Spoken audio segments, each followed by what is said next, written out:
Hello, this is Barbara at Kaizink, and today I'm going to demonstrate what we do when a customer sends us their 5000A TPT license. So we've received their form and I have downloaded it.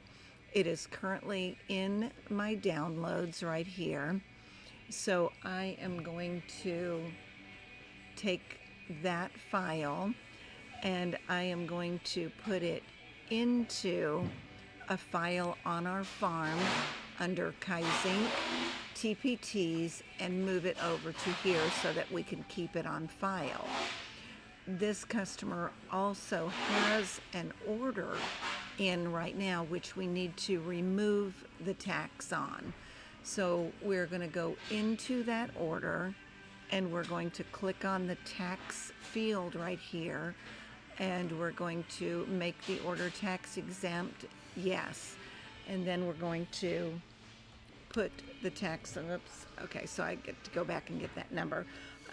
We are going to put their tax ID number in there, which is 07, I'm going to move that out of sight and move it here, but this is where it goes. 0713605-1C. We're going to update that.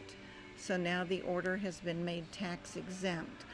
The next thing that we need to do for this customer is to go into the settings for them, and we're going to make sure that this customer is tax exempt going forward. So we need to put that number back in here again. And the tax exemption expiration date will be the end of this year because that is what's on their form. And their tax exempt reason is because they are wholesale. Well, we have a certificate on file, so we're going to update this. So going forward, their orders will be tax exempt. Thank you for watching.